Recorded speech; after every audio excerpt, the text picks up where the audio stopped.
And thank you all for being here today. I am indeed your Poet Laureate of Queens. Who's from Queens here? Really? Awesome. Great. I'm really happy to hear that. I am your Poet Laureate till the end of the year, unfortunately for me. I was inaugurated in 2010, and it's a real honor to be performing in my last few months here at Queens College, which has been an unbelievable supporter of the Poet Laureateship, and I'm very much looking forward to seeing the next Poet Laureate. I envy you. It's a great borough to explore and to figure out where poetry is. I've only scratched the surface of it, so if there are any poets in the audience, any closet poets in the audience, see me after, seek me out. I still have till December, right? I'm doing a couple of events with the Queens Museum of Art. I'm such a fan of the Queens Museum of Art. I'm curating their Poets in the Gallery series. I think we're going to have one December 9th, I think. November 9th, sorry. And you can just look me up online. You can email me if you have any questions or you wanted some advice or if I can help you out in any way through poetry. So what else was I going to say? I'm going to perform from my last book, which was made in Queens. It's called The Feeling is Actual, and it was published by a neighboring press in Nassau County. I'm trying to keep it Queens. I'm a 14-year resident of Sunnyside. Maybe left for a couple of months to live in Long Island City, but that's pretty much still in the area. So thank you all, and talk to me after. So, anyone know the history of Benshi? Anyone interested in cinema? We can talk after, but what I'm going to do right now proceeds from the tradition of Benshi, or live film narration. I'm not a filmmaker, as you'll see shortly. Lights? How do you frame a memory? It's a question that burns throughout Wong Kar-wai's cinema. And of his 9 feature films, all astonishing in their beauty and formal daring, there's none I can better remember than Happy Together.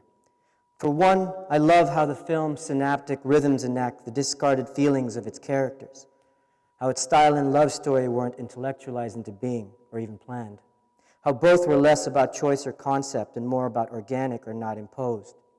You follow your instincts for what's possible in this space and what 2 people in this situation are most likely to do.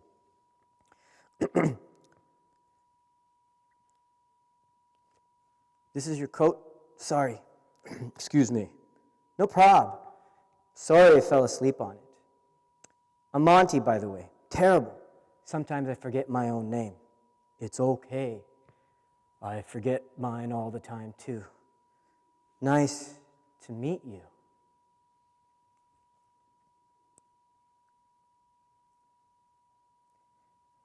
When people ask how did we meet, I tell the truth. Kim's party at Tangerine, seconds after I decide to leave it, descending fog of malicious exes swept away by the sudden gale of your laugh.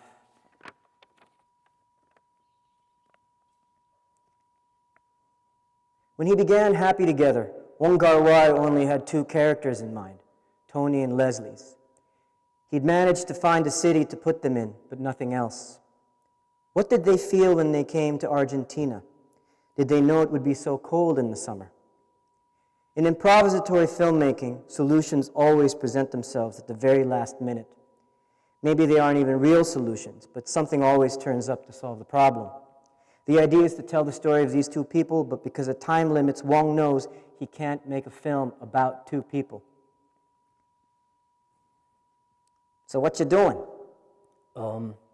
It's a one-winged bird. It's kind of flying this way. I guess it's a mallard. How can you tell its head? It has a beret right here because it's a surrealist. You mean fascist-looking angelic to recover face? How about Florida lets apocalyptic reindeer flourish? Ha ha ha. Everything is a little bit mumble.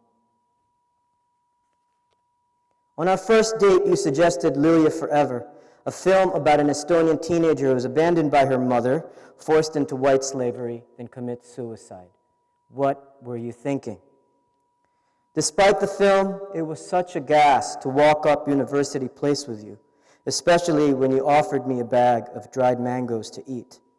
Why? Because I'm Filipino? I teased. You were so embarrassed.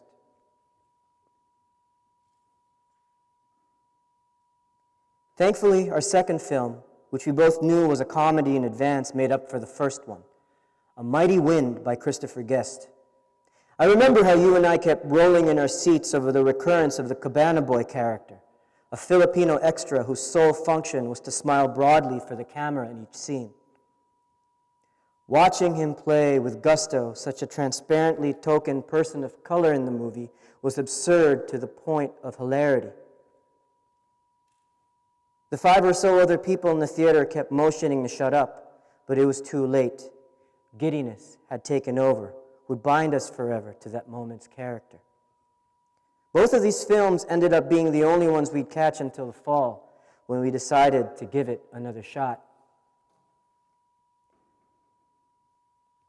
The next would be Lost in Translation by Sofia Coppola, a movie whose cinematography draws heavily from the style of Christopher Doyle, Wong Kar-wai's go-to DP.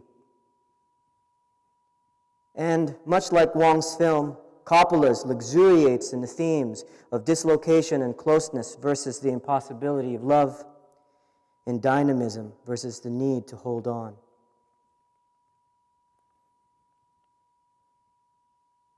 Allow me to reintroduce myself. My name is Hove, H to the O-V. I used to move snowflakes by the O-Z.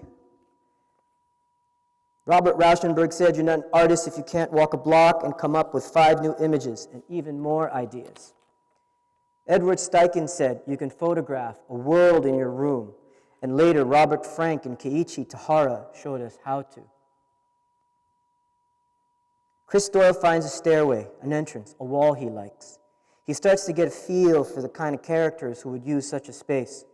So he has fun turning the camera on and off at will to generate the effect of random spontaneity, like a series of Polaroid snaps that skip through time and disregard any continuity.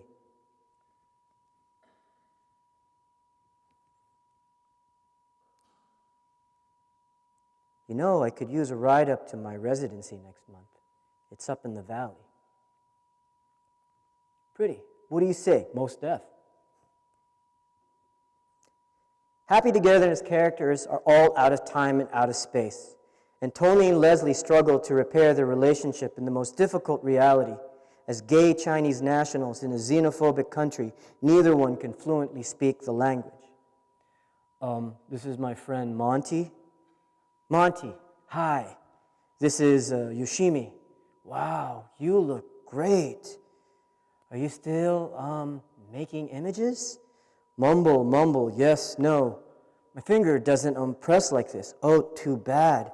Are you mumble, mumble, culinary school? Yeah, still, you know, cooking away. Wow, that's great. Are you mumble, mumble?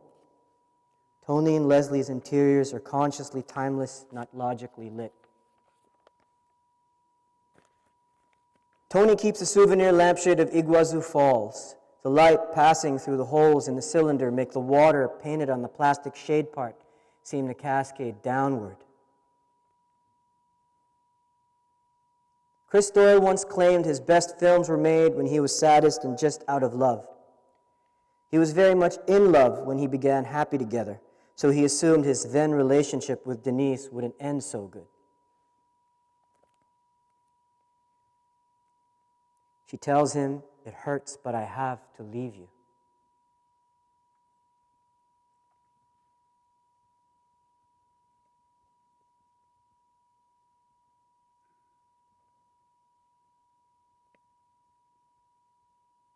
At least I know now you'll make a better movie.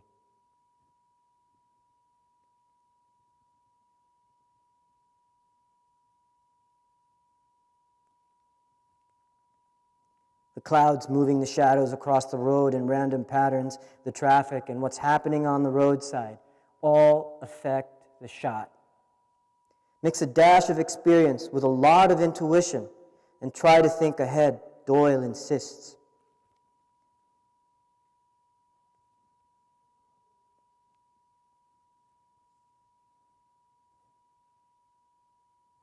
All I know, he says, is how I see the space and what I hope I can do with it. In the valley that summer, I lived in my artist studio. I focused on work, staying up late and crashing on the floor. I wanted to defamiliarize myself, move out of certain spaces, preconceptions of the world I knew so well. Chris Doyle writes how he would always associate the blurred action sequences in his other films with Wong Kar-wai with the adrenaline rush that fear or a violent act excites. In Happy Together, it's more druggy, the speed changes marking decisive, epiphanal, or revelatory moments. The actor moves extremely slowly while all else goes on in real time. The idea is to suspend time, to emphasize and prolong the relevance of what's going on.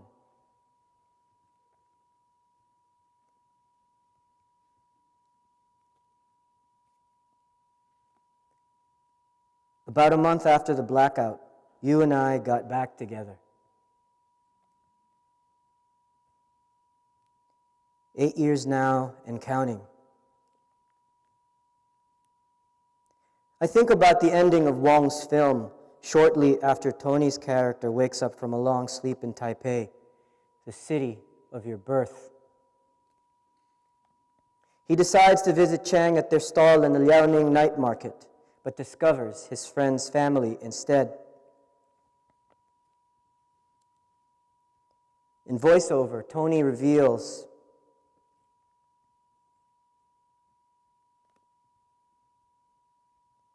I finally understood how he could be happy running around so free.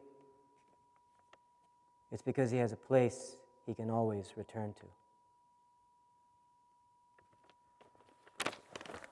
Thank you. Thank you.